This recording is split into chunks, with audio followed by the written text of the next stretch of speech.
Good. Masked imagination, the Kantian schema.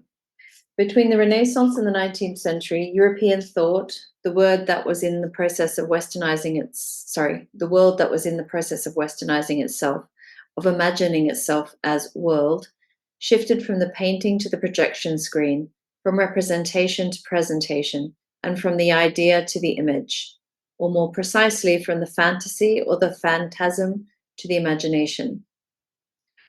We can also say it thus from ontology to phenomenology, or therefore from being to appearing, from form to formation, or from matter to force, from idea to conception, and to sum it all up in a word, from sight, la vue, to vision, or in terms that are even more incisive, from the image as light to truth as image, nothing less. This important group of displacements no doubt constitutes, after the Greeks and Christianity, the third decisive moment in the West. For the Greeks, there was light and a sight that looks into the light, following a nocturnal world populated by forces, not forms. For Christians, there was an eclipse of the visible and an insistence on speech, call, exhortation, a saying whose force is not in the said, an auto-energetic enunciation. With the modern age, a certain synthesis occurs, a sight that operates like a saying, a performative enunciation of a vision. This is a thing. In fact, what occurs is synthesis, plain and simple, one that we could call synthesis image, an expression whose current technical sense can only be derived from Kant, since it is to him that these remarks refer, as you have no doubt guessed. The Kantian imagination is indeed the first modern figure, if I dare to speak of a figure here, but this is deliberate, as you can well imagine, of a faculty of image that is not representative, at least not in the current sense of the word, but presentative, appresentative, or apperceptive, that is perceiving for itself, perceiving ad subjectum, constitutive or productive of its object, or of itself as an object, and thus in the end a purveyor of knowledge, regardless of whether this knowledge is determinate or reflective in Kantian sense of these terms, and regardless of whether it is therefore cognition or thought, or indeed knowledge or belief or faith, here too in Kant's sense. It is a knowledge through image, for the imagination is what presents all things, the object and the subject, the triangle and the ultimate ends, the imaginable and the unimaginable. Between these two extremes, as we know, there is a technis, or an art, which occupies the decisive place insofar as it is understood, is the pure production of a form whose name, beauty, signifies that it is valid absolutely for itself, or indeed as pure production of an excess of all form, called sublime, in which this imagination imagines itself as unimaginable, or unimagining, and thus again as productive of itself, even unto its failure, productive of its limit, and of this surpassing of its limit. The Kantian subject, since that is what this self-imagining is, designates two pure modalities of such surpassing, modalities that form the two extremes of its tension, its transcendental temporality, and its unconditional freedom. The imagination goes from one to the other since time forms or gives the possibility of presentation as composition of unity in general. Number is therefore simply the unity of synthesis of the manifold, of a homogeneous intuition, in general, a unity, due to my generating time itself in the apprehension of the intuition. Number is the first of the schema, or the pure schema of magnitude, quantitas. In other words, it is the schema of the one as successive to itself. It is the pure image. The schema is a non-sensible image, by which in general an image is possible, that is, by which the unity and the unicity of a representation are possible. Let's stop there. So what do we have?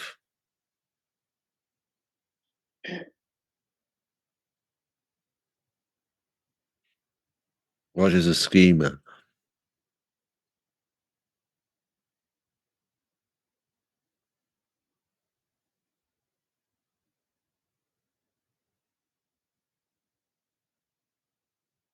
is a kind of intermediary framework that allows the image to be formed from the manifold, or I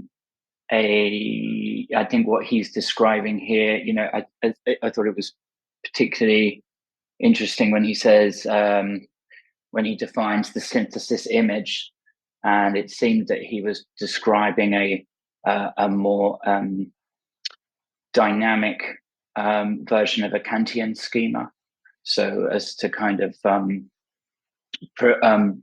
present an idea of a kind of a more restless form of image, maybe. Which is a term he writes about in his book on Hegel, The Restlessness of the Negative.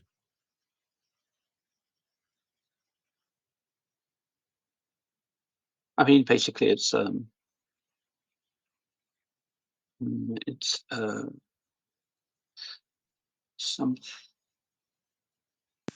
I mean, what's the word? You use the word technique, right? Which emerges, or just a realization some way of the image, or unity of the image somehow, that it's not sensible, but presentable as a thing, But I guess thinking of the background of Kant, would it be the foundation of his aesthetic theory? And then, so going away from mimesis, and so this is the schema, is the way that lets you, I think, as Sam touched on, gives you the connection between maybe your what you perceive or what's out there and how you perceive it.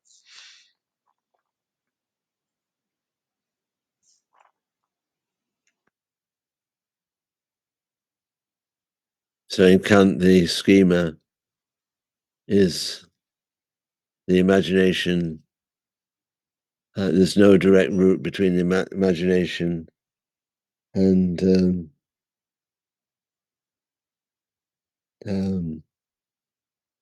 the understanding. There needs to be a third form. It's something which is in between, and in between allows the intuition to present the findings of the imagination to the understanding, such that a worlding can take place, a coming into presence. So it's a switching device, but it's not. It doesn't. It's imagination for the imagination's findings to be made available. There has to be a schema, but the schema isn't the image. Yeah, I mean, this unimaginability, or surpassing the limit of the imagination, is where the schema comes into play. And it's useful is differentiation between the Greeks, the Christians, and the modern, which are forms of often referred to as schemas of periods. So in Hegel, you get the division of the symbolic, the classical, and the modern. But here he makes the differentiation between the Greek idea of the image, the Christian, and the modern. Is he saying that through this sort of new definition of a schema, he's allowing becoming to be retained in the image through the process, rather than the image being a static?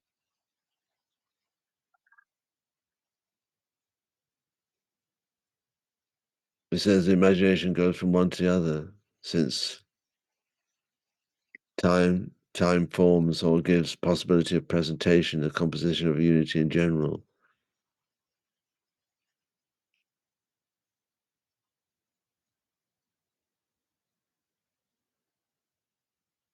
Then you This in- differentiate between the different types of schematism. So this number is the first schema, the pure schema of magnitude.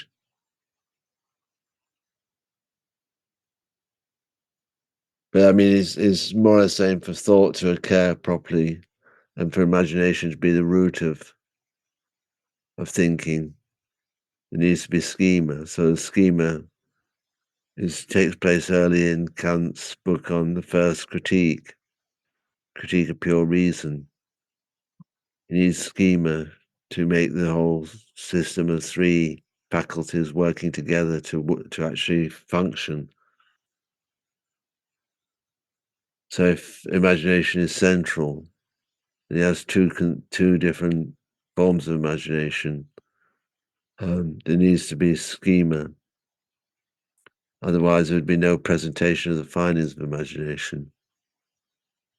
When we talk about this pure image, how does that relate to this image as opposed to the image? When we talk about the pure image, that is the one that's not sensible. Isn't this what the schema produces?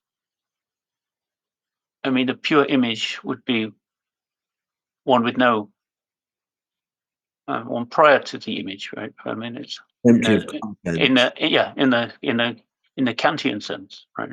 Yeah, it's empty of content. It's the precondition of the image. Yeah, so in this text you get the idea of form forming form. But isn't that the key to this? This is the scheme, where the schema. What is the schema about? It's about the pure image. Yeah, it's the becoming of something. Or what does an artist do? They make images as opposed to concepts, which is what is coming out of this sublime.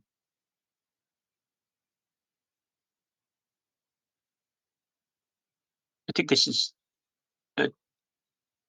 image is a much more fundamental thing than anything we think of in terms of when we think of image. We're talking about something way beyond,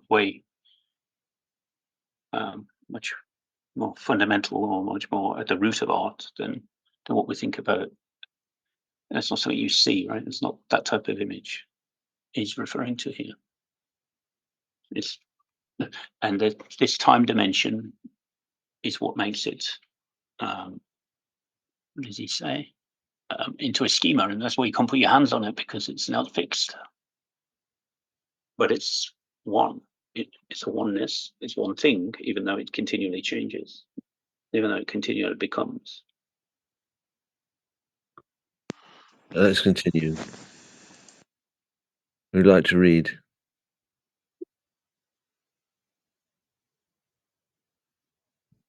I can have a go. Where did we get to? Did we get to the subject produces unity? Yeah. The subject produces unity, that is, its own unity as a subject of a representation, as successive. That is, its primary schematism, or its pure imagination, the condition of possibility of any image, of any representation, the condition for being an image and not a chaotic flux, without this singular image being simply one and unified. What it does simply is present itself. Insofar as it is or makes time, the schema gives the image as finite in place of a uni-totalizing intuition that would be the divine vision of a one in itself, in its own infinite act, the monad of monads in Leibniz. There is merely the one that succeeds itself by giving itself or by opening a possibility of images of the vision of an object. This one is a sort of ad hoc formulation of the image, always renewed, but never contemplated in the unique form of the real. At the other extreme, freedom consists for the subject, and in a systematic fashion, in a not representing an image of the world as a rational or reasonable whole endowed with ends, except through a weak image called a type, as distinguished from a schema, which serve as a symbol, the type of a natural ordering by laws, which helps us to think the duty of acting unconditionally in order to produce, that is, also in order to imagine, a moral or free nature. Kant's famous pietism is of some importance here, without going back to the Luther's principled reserve concerning images, which should be recalled, had to do with the adoration of the image and not the production of its present or in its presence as such. And also, without doing history here, properly speaking, it must be pointed out that Kant inherits the critique of I don't know what that is, Schwerimerzi, from an entire tradition in which thin Schwerizmi was associated as delirium of the imagination, that with magic, sorcery, mystification in general, as well as in Catholicism, considered to be the form of idolatry. As a movement with mystical tendencies, particularly comparison to the dominant form of Lutheranism, pietism had a complex relation to the imagination. The latter was simultaneously rejected on the grounds that a given image cannot claim to be the immediate presence of a divine or of a spirit, and yet solicited once again behind the scenes, so to speak, the force capable of letting the divine manifest itself in the inner light, an expression associated with the Puritan tradition, by which one accedes not to images, properly speaking, but to the very condition of all vision and or truth, if it is true precisely that truth must be the end to be seen. Sorry. On this point, as on others, one always finds the Protestantism,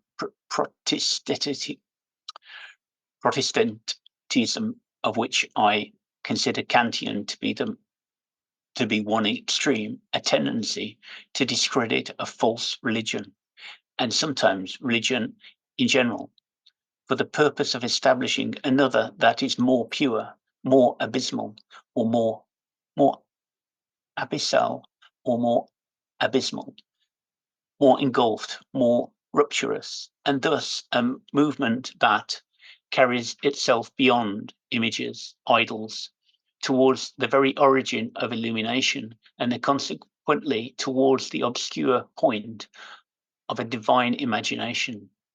If Leibniz's God calculates, Kant's God, to the extent that one can speak of him, he imagines the moral world. He imagines himself as the light of this world. But this God is nothing other, and in this sense, he is the heir to Spinoza's God, that the intuus originarius, which in turn is nothing other than the imagination that creates the world. This latter, whose objective reality cannot be posited, is what must regulate the thought of intuitus divitius, that is, the imagination that produces our representations. This movement towards the source, both unconditional and asymptotic with respect to the original imagination, will have managed to pass through the very death of God, and perhaps it had to do so. We will come back to this. But let's remain with Kant for the moment. in the perspective, I am indicating time on the one hand, freedom on the other, the subject's two limits of flight necessary to come from behind themselves in order to take place. They have already taken place. In order to open the possibility of the world and the experience, they have already opened this opening itself. In this sense, the correspondence between time and freedom is an intimate one. It is the interior ipso. Now, experience is first the image, build, the possibility of presentation. Hence, presence cannot consist of being present without consisting identically in the presentation of being. In general, anything that comes down in the first or last instant to the image that I give myself, or that gives itself, this here comes down to the same, and there is no imagining a subjectivity that is not also an objectivity of the image itself.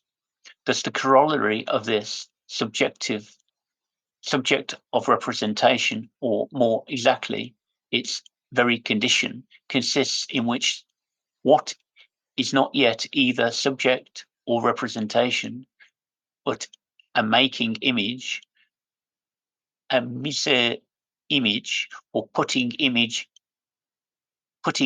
image, and binding. That is what subjectivizes the subject and what objectivizes the object. That is there that the subject becomes abyssal, engulfed in the infinite, and tends to every possible object. Let's stop there.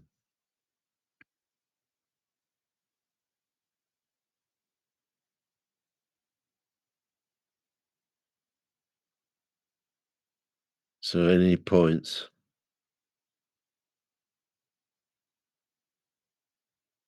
Well, I think that last. Sorry. Go, sorry, please. I was just going to say, for me, that the last paragraph was the most significant, and it kind of seems to set out his expanded or excessive non-representational idea of an image. And I don't know, I would need a couple more reads for me to really get a grasp of it, but it feels like that's really where the action is. I mean, he's tracing the history of the image through back to I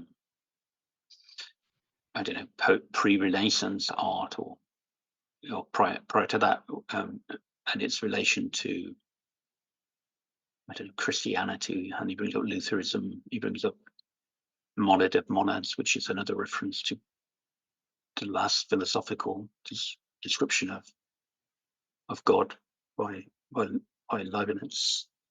And all of this is related to the image as truth, or the image as God. And he referred that right at the very beginning. This image as truth is no longer what's going on when God dies, and the death of God is what happens in Kant. And so it all gets inverted, what the image actually is at this point. That's the way I read what he was talking about. Is he also saying that the image is, what by calling it a monad, does that also make reference that it's like an indissoluble element, like the basic building block, so to speak, upon which you add the schema and everything else? So in the monad comes from Leibniz, and in Leibniz, we'll all be monads, and we'd all have our own perspective on the world, and we'd all see effectively a fragmented world, and somehow we'd intersect with each other. However, the monad of monads is God. God is the only one who can see the connected view of all the world. And he can also see other worlds that are impossible, but the monad of monads is God. And that's kind of the last representation, last attempt to come up with a philosophical argument for the existence of God. And when that died, God died, which is what Kant did. He killed God in that sense. In other words, there was no logical, by looking at the preconditions of thought and imagination, God became. God doesn't. It's not that God doesn't exist. God now becomes something that's how does he put it? Problematic, almost a problematic idea. Something that we cannot. It's beyond us. We cannot. I can't remember what the terms he uses, but that's beyond something now we can actually form a. It's something we could never know. Within our sensible representation. And prior to that, that wasn't the case. And Leibniz tried to argue that wasn't the case, but Kant gave up on them. So then for Kant, would then it be intuitions of space and time, which are his building blocks? Absolutely. Exactly. The a priori. Yeah, exactly. The a priori is always trying to get at. A priori, we can't know God. It's not possible. So it becomes a problematic idea. That doesn't mean we can't get to God, but we can't prove its existence. Let's do I also felt that this comes back maybe to the earlier discussion around the difference between image and schema or schemata. But I felt there was this sort of genealogy of evolving schemata from Greeks through the Renaissance, through Leibniz's monads into Kant. And my own reading, and I did only listen to it once and I found it really challenging, was that schemata are changing from person to person, or not necessarily from person, from period to period, and are therefore contingent. They're not inherent, and are therefore coming out of an inherited set of images. And therefore a schema which we all have, even though we might not see it, is a sort of is an image. But I think sometimes the word build is used almost to differentiate it from a different kind of image. It's almost like a super image that emerges out of the imagination. And from that image, we're able to map other concepts and images and ideas. And so this, as I understood it, this kind of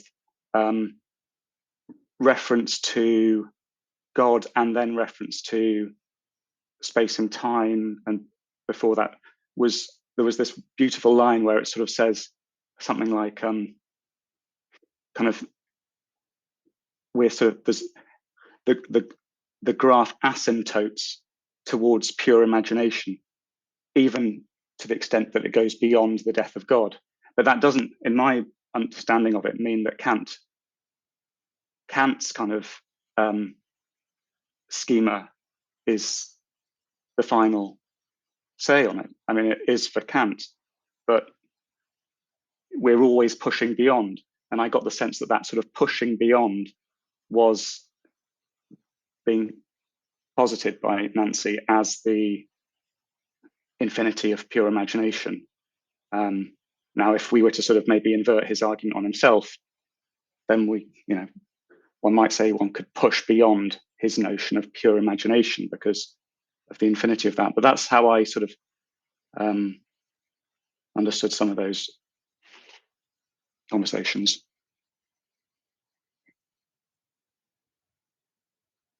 Let's just read for another 10 minutes and then we'll get Abdullah to present. We'd like to read just for another, up to the Heideggerian image. So another page. I can do it if you like.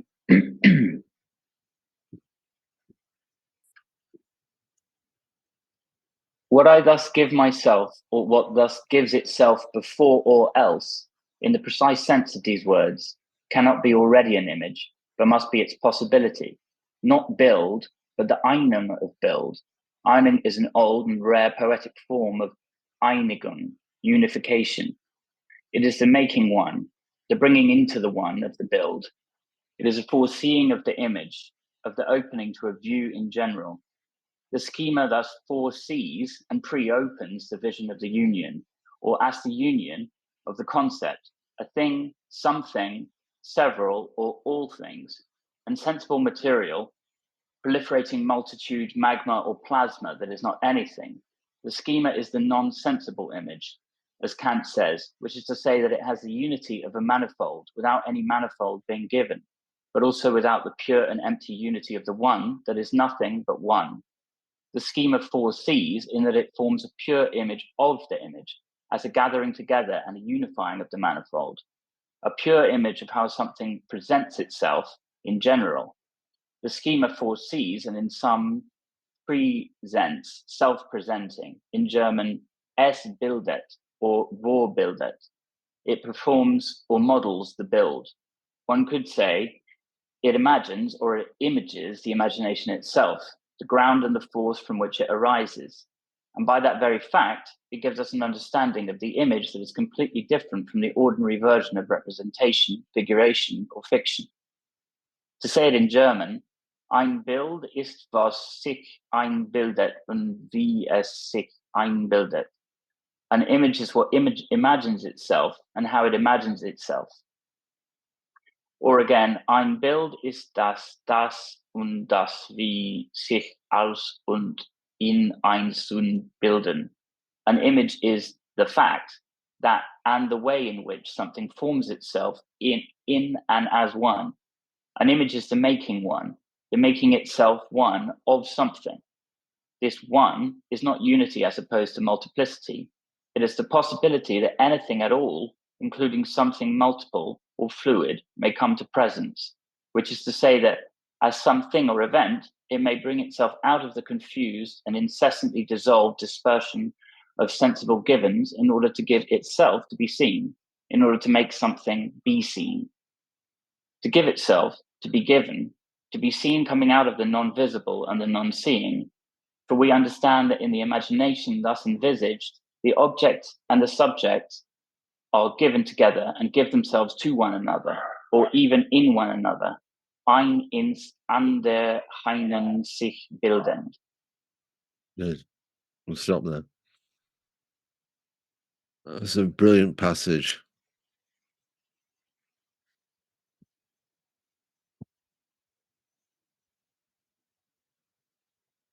I mean, it summarizes the whole finding of the section we've just read.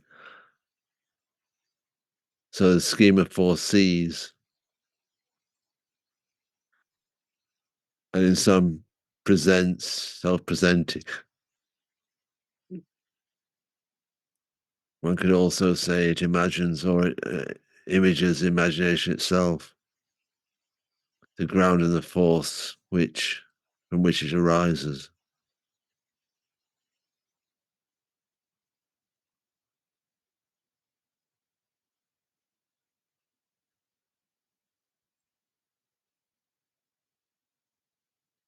Yeah, I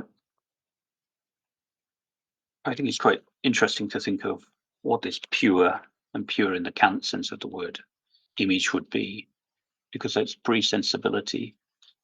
So what's the image without any sensibility? What is the image of a dog? What is the schema of a dog?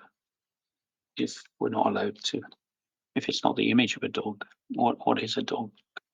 And then it needs to deal with the temporality of the dog and all possible dogs, the notion of dog.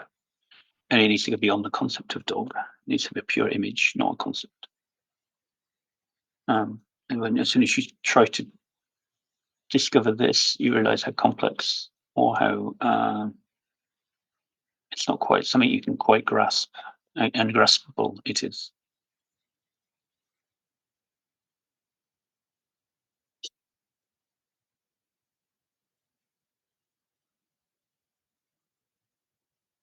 Right, a sentence, an image is the making one, making into one of something. This one is not unity as opposed to multiplicity. It is a possibility that anything at all, including something multiple or fluid, may come to presence, which is to say that as the same thing or event, it may bring itself out of the confusion and incessantly dissolve this person of the sensible, given in order to give itself to be seen, in order to make it something, in order to make something be seen.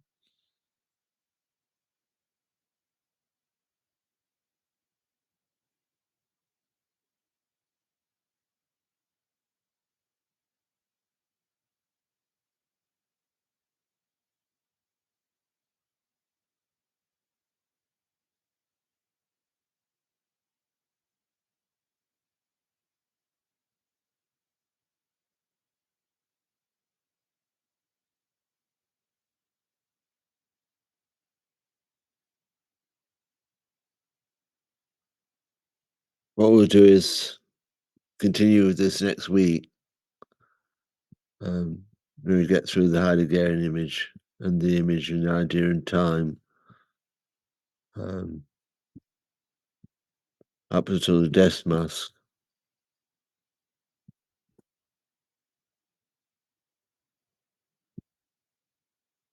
When was this written?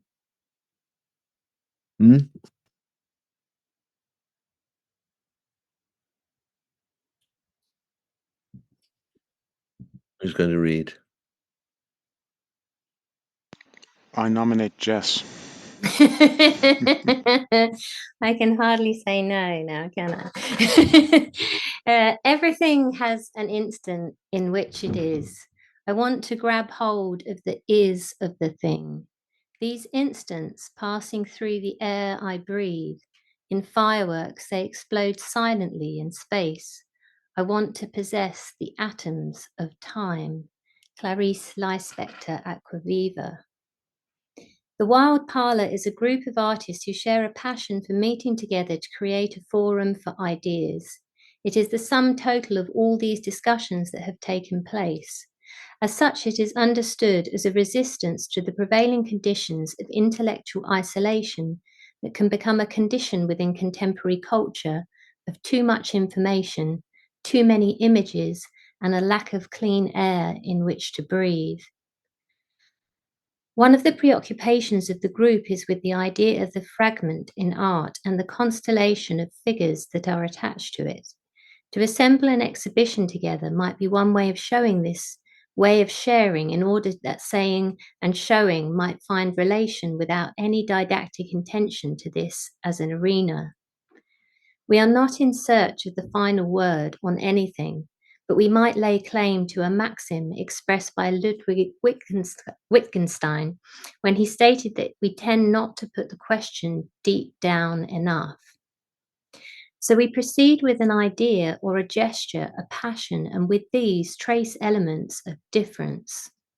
An exhibition might simply be a demonstration of being with both the artwork and the various folds that occur through becoming visible, all in ways that might serve to arrest attention.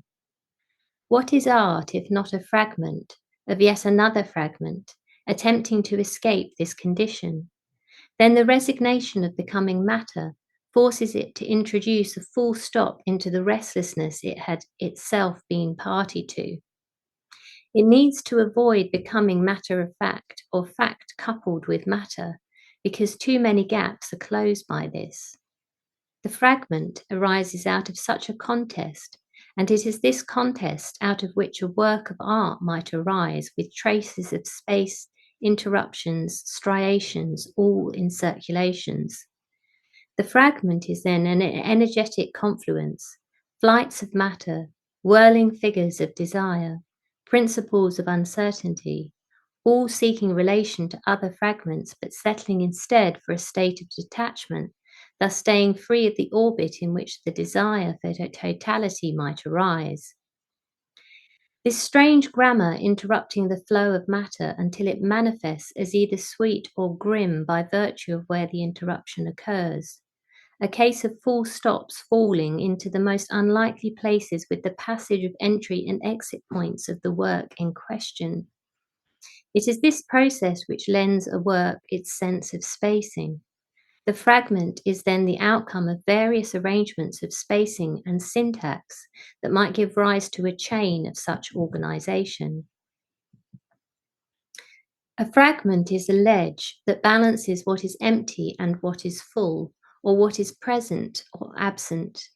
It is easy for it to fall over and crash, or equally become too fixed.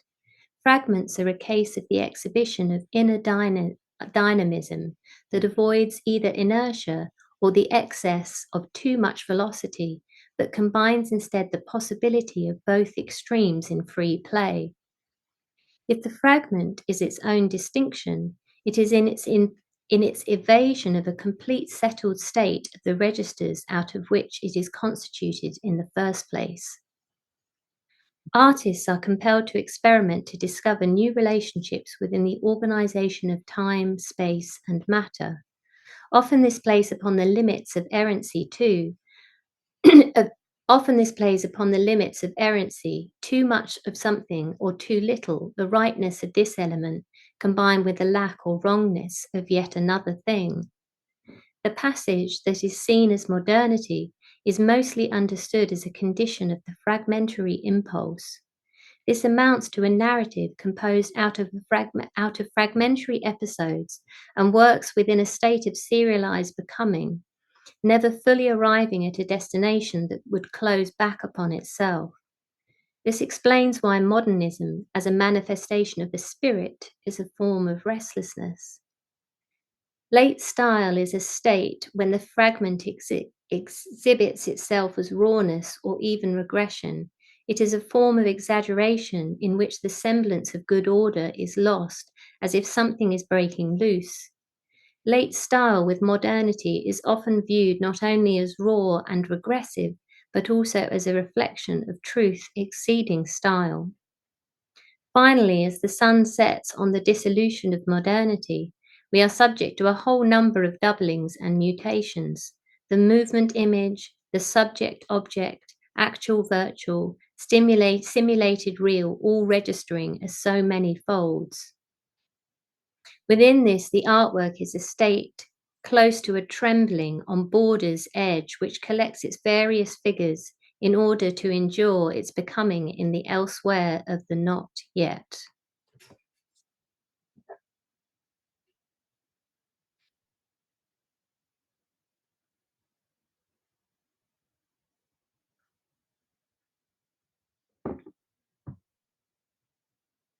What is late style? Haven't come across Term it. which is used by Adorno, and then late Beethoven, late Titian, late Rembrandt. Sort of, so it becomes the style. But the term comes from Adorno originally.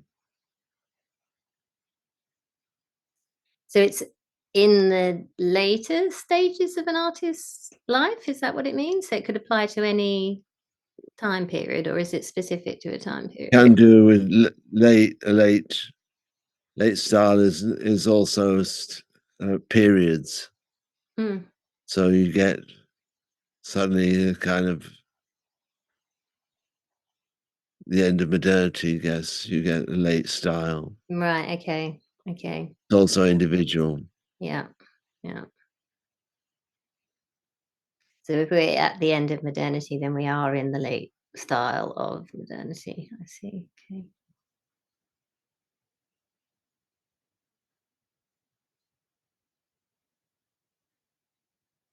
I love this passage in the first page, sort of the second last paragraph, where you talk about it needs to avoid becoming matter of fact or fact coupled with matter, because too many gaps are closed by this. Excuse me. I love this notion of the fragments and all of this possibility, and this sort of, I don't know, as a group, us sort of having a gravity that we're sort of drawn to each other and pulled by these ideas and notions, but then there's also this space inside and in between us, rotating around each other and around these notions. I think it leaves a lot of openness, and possibility for the work and for the exhibition.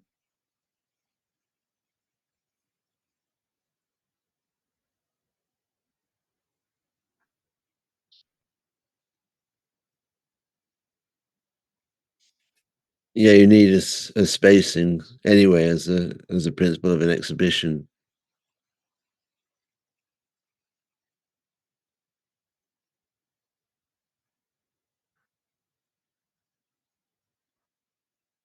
Is it a relatively large space that Jajar is proposing, or is it a series of spaces? Sorry.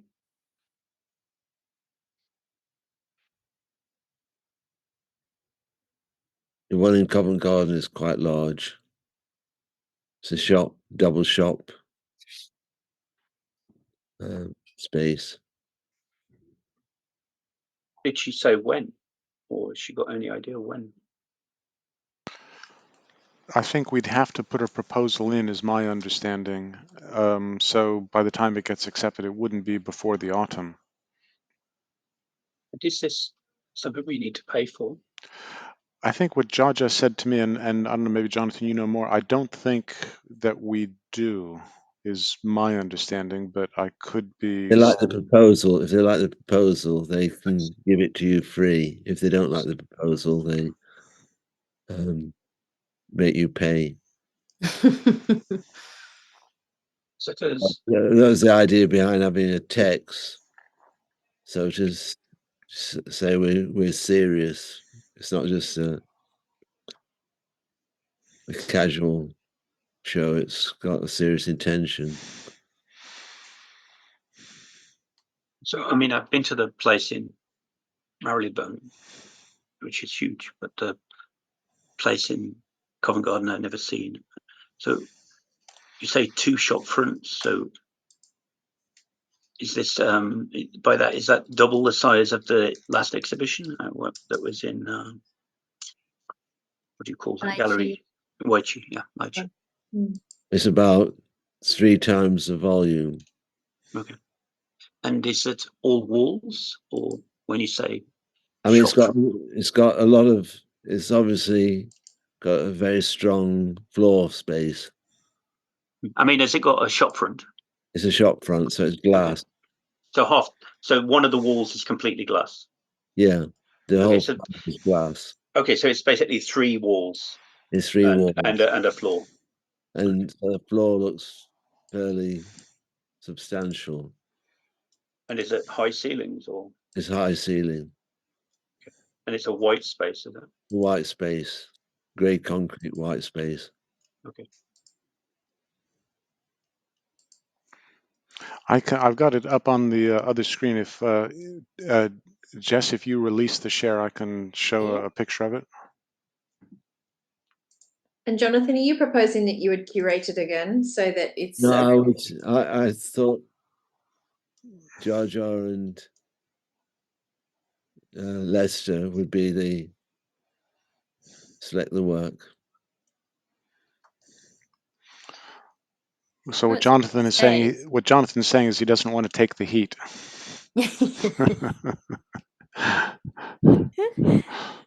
I don't mind the heat.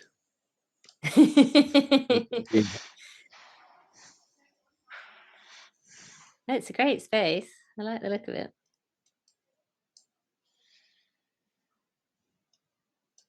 And would it, and it's, would be for like a week or something, or is it a pop-up, or do we know what we'd be proposing in terms Normally it's a week. They Mhm. off a week. Or they do it in nodules of a week.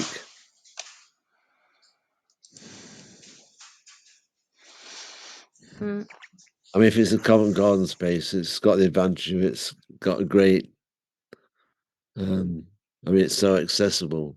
It's just near the tube, so it's got a lot of passing people, and it's very accessible for transport.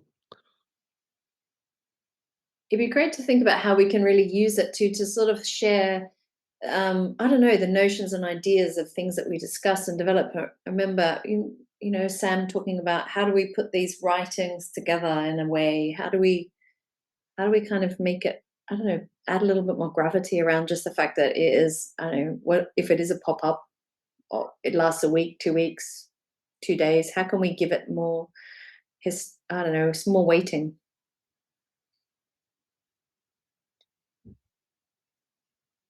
That would be interesting.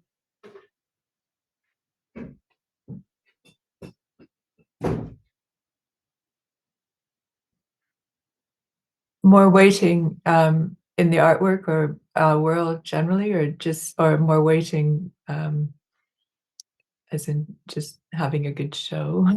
Or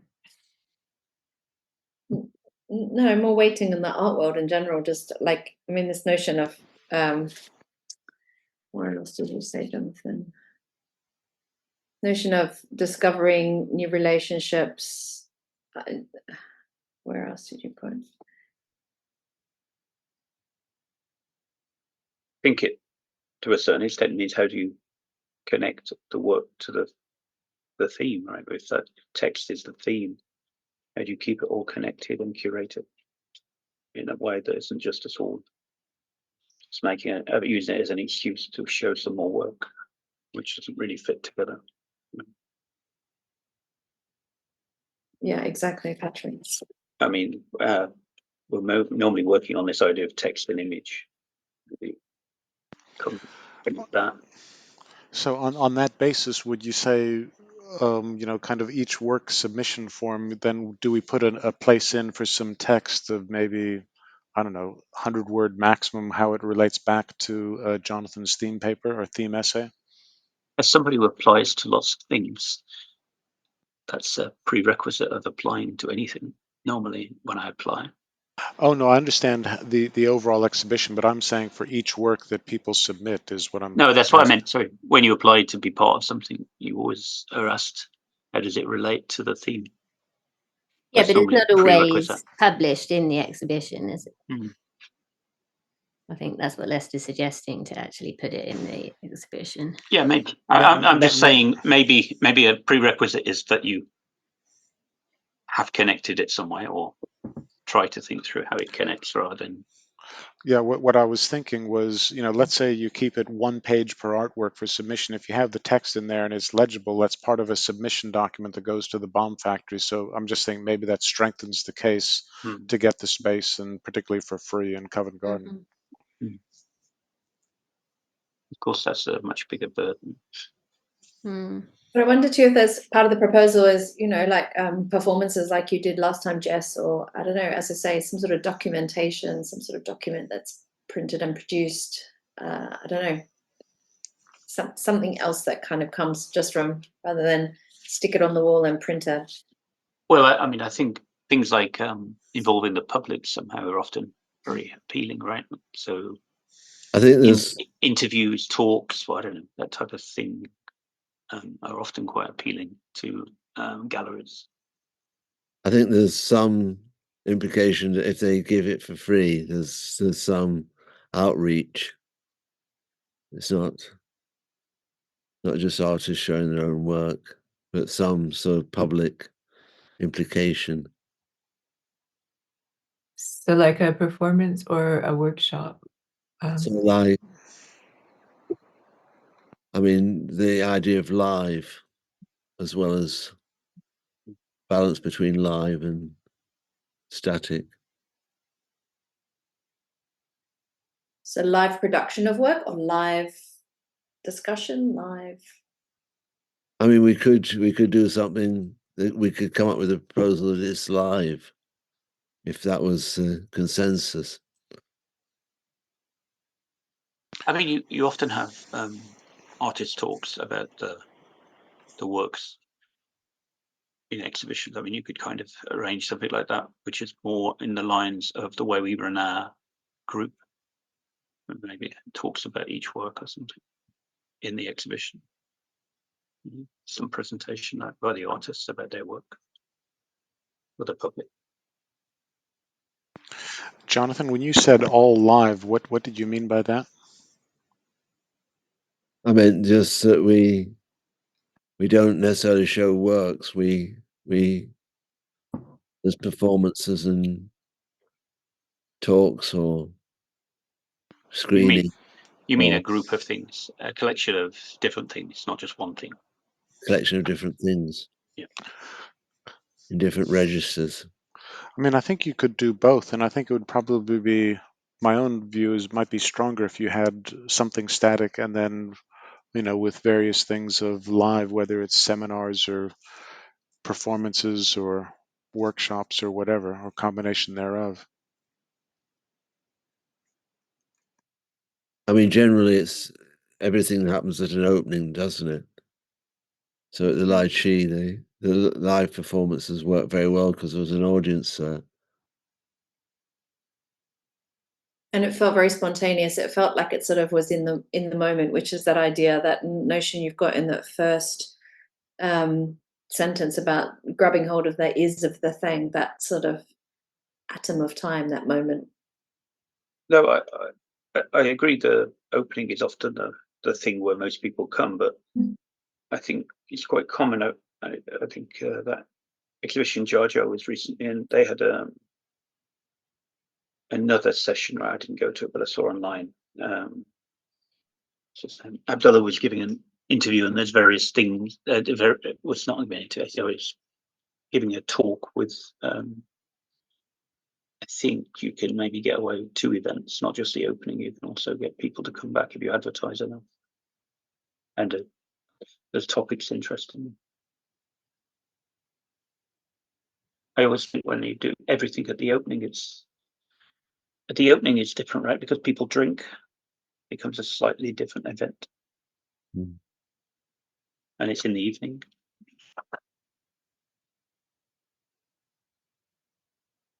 But I mean, there's a I mean, space. Jar Jar also did she also did a workshop, I think, in her exhibition, didn't she? Making pottery, I didn't go to it either, but sorry, Jar. We've got a duration, length of time. We've got a space. We've got artists, makers, thinkers. We've got the possibility of doing a conventional exhibition, group exhibition with a theme, a combination of live and static works. We can play with the format in whatever way we want to as part of the situation. I'm just thinking about the size of the space. It's pretty big, and historically we haven't really submitted big works. And even at Kate's place, most of the works were pretty small. I'm just like, yeah. It's like, how do you get both the integrity around the fragment as the theme and fill that space? I think at Kate's, some of the works were quite big initially. But it was Kate's works that were big. We pulled even some of her existing works out. We didn't have enough work to fill the space. Shirley's is quite big. But I don't think you need to fill the space. I think if you curate it well, it can be a lot of white space and give the work a chance to breathe. So I think we could make it work. Okay.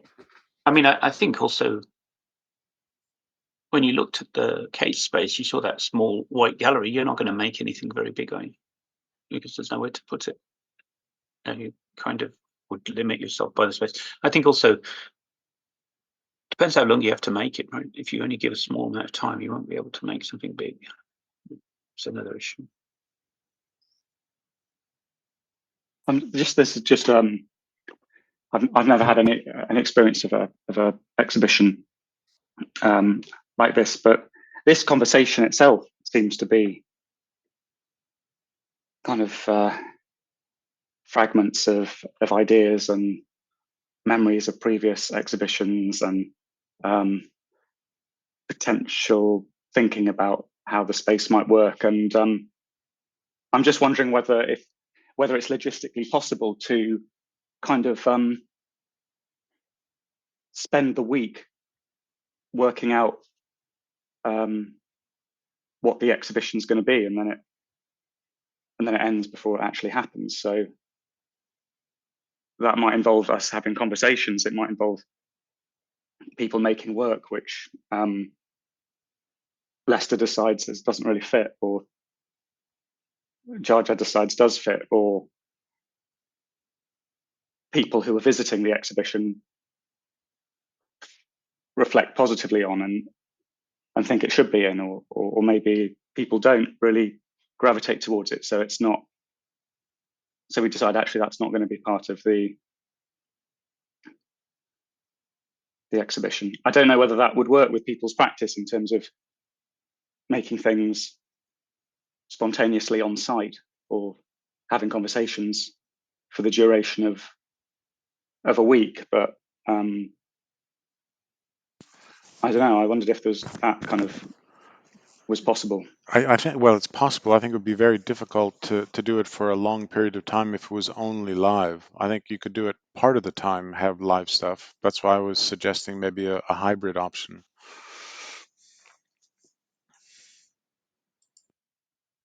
I mean, the other thing is that there might be several of you want to do something ambitious, make ambitious work. There's an opportunity to exercise the space in a very meaningful way. So it's an opportunity to do something significant. Can I check one more thing again? When you say October, when you say autumn, what do you mean? You mean September, or are you thinking November?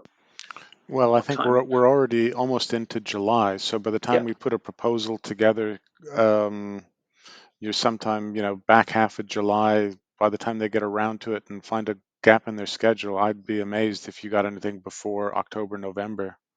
Okay. I mean, I'm asking because if you said September, No, that would be ridiculous to make anything of any size. There's no time to even think about it, and well, you'd have to certainly no do time to make it. have one you've done earlier.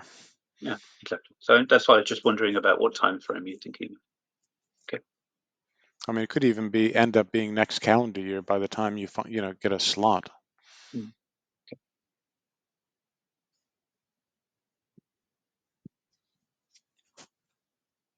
In this case, the work that we send in now we might have made new work, or well, I think there's kind of two elements to it. The first element is like as one architect mentioned, the first rule of architecture is get the job.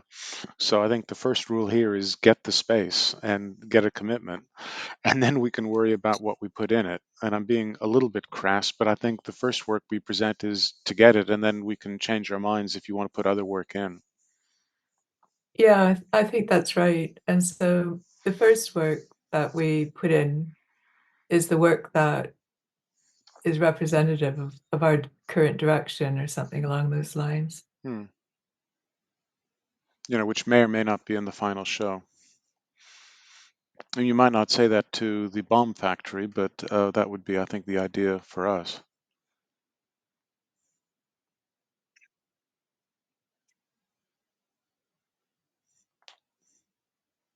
Yeah, I do love this notion, but I don't know how it works that Alex has raised about sort of this notion of, folds and things becoming visible over time, over this interaction that we have with each other, with the space, with the notions, with the ideas. But I think what Alex is saying is just something that should be organic anyway. I'm not sure you can force that. Those folds just evolve with time. I think to just pull everything back and say we're just going to have that would change the dynamic somehow. I'm not sure we wouldn't get the space, I don't think, in the first place if we just presented it that way.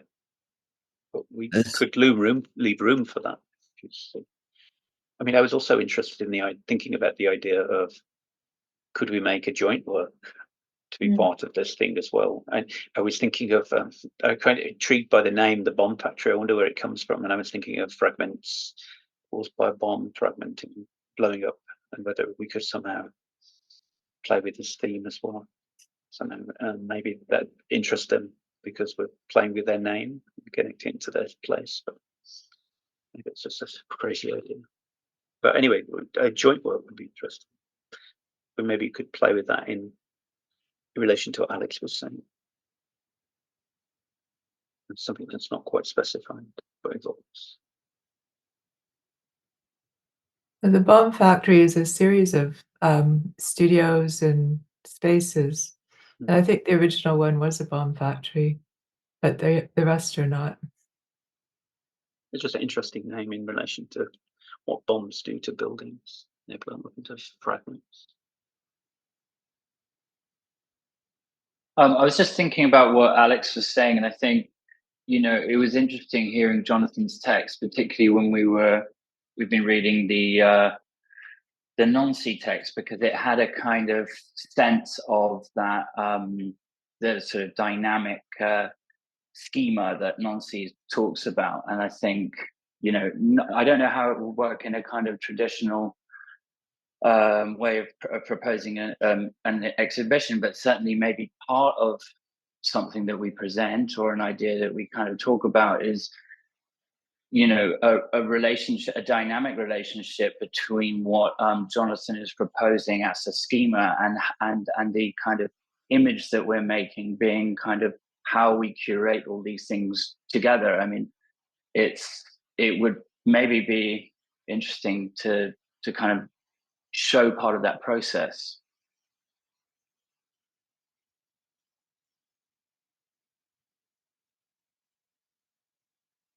Yeah, we're probably aiming towards the look of a show which is as a breaks habit or isn't just a dreary reiteration of shows which have been put on before.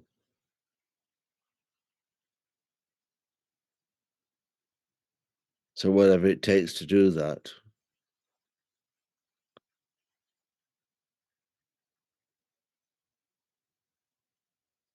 Hey guys. Sorry, I haven't been part of this for a very long time because I have a conflict with my little girl kind of bath and bedtime. So happy to be here, but I feel like in a way the connection to the text, Jonathan's text, each one of the group has a connection to either words in a written form or spoken prose or sound in a very different way. And I feel like it's already fragmented, this relationship.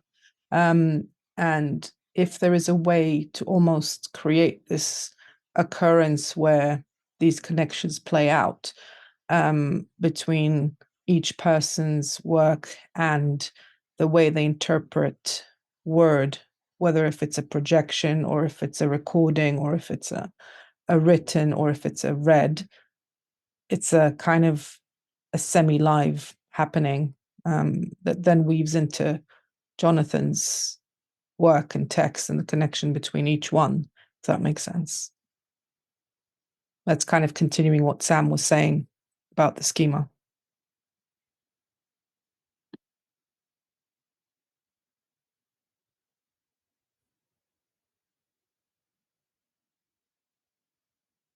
I like that. Yeah, I was thinking along the same lines, but just thinking, how do you keep it fragmented and not make it a mess? So we have a diversity of practices which are all fragmented reactions to what Jonathan has said. I think we kind of did that in the first exhibition, but maybe it was a bit too fragmented and not well enough curated. I don't know. I quite liked it, but maybe we just need to keep a handle on that somehow. Keep it under somehow keep. But I mean, it always comes down to a lack of time. Curate things properly. You never leave enough time for them. Well, I think it's two things. I think it's curation time. And there's also maybe a bit of editing that goes on or should go Yeah, on. sure. Mm.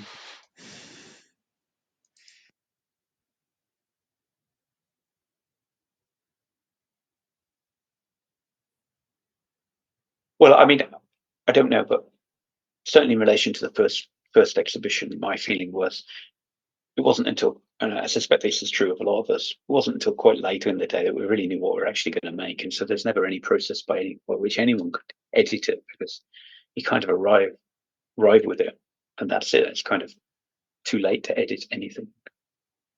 That's why I feel to really pull it off and make it all still be individualistic, but still have this connection. You need more time, that the curators understand the work before it's actually delivered, that there is some to and froing, not everything at the last minute, and say, well, that's it, take it or leave it, which is what normally happens. Well, then I In- think in terms of the proposal, then maybe I can't remember if it was Sharon's point or Karen's, that you have to then submit some indicative work, even if we don't call it that. And then just ask, if that's the general consensus that people want more time, if the key thing is getting acceptance. If we can get an acceptance, we can always say, well, if you have a slot in February or March or whatever. Well, I mean, I'm just saying, if you don't leave enough time for the curating and editing, it doesn't happen.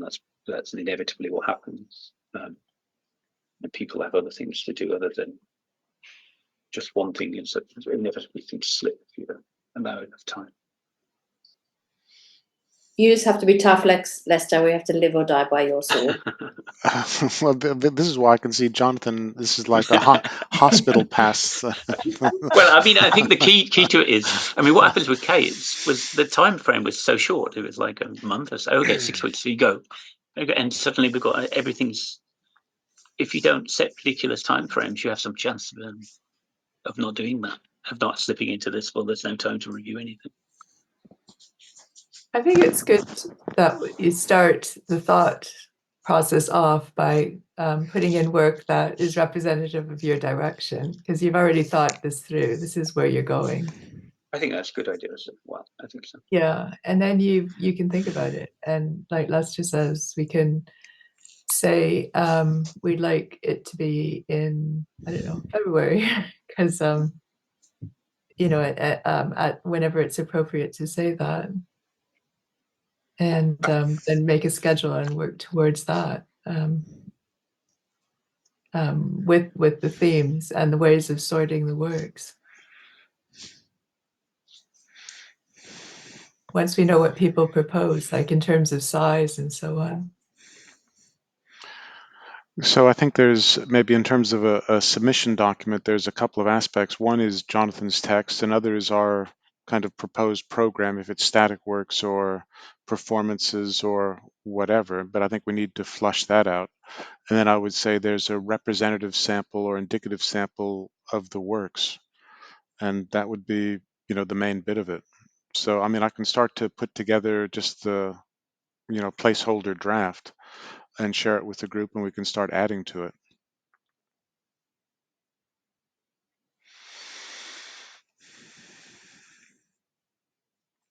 That's good. I think we've reached the threshold point of where we are now.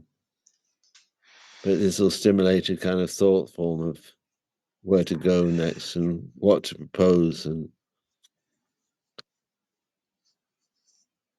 I mean, I think we could propose works and also propose ideas of a more general structure.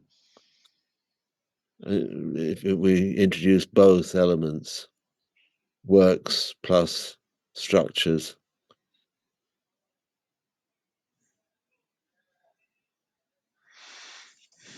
Okay. That would make the next discussion kind of more coherent. And Lester, are you proposing that it's some sort of live document we can all see? I don't know about a live document, but certainly a document everybody can see. That'd be great, because we can start to see how it builds and respond to what each other's putting on there as well. Just by what we choose to put on, given what someone else has thought about.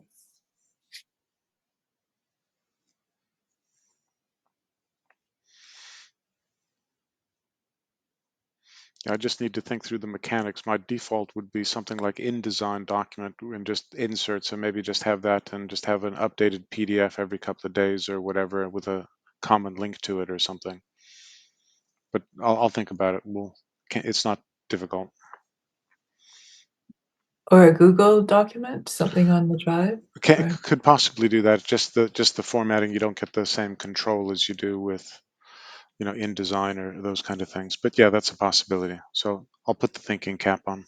I mean, if you're going to make something that you could submit for a proposal and make it look professional, I think you somehow stick to InDesign will be a lot better. Why not? Well, as I said, we don't need to discuss it here, so I'll think about it, and then we put a man on the moon so we can work out how to do a proposal. You do look like you are calling for mission control. It does. I really don't like these headsets, but it's part of the new office life post COVID. Really, no telephones anymore.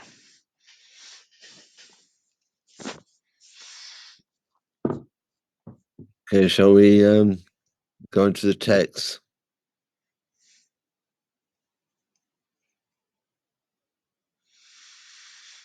Yes, no.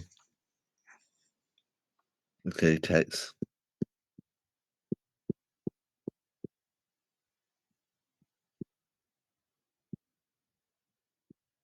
Maybe it'll be a secret code within the text, which will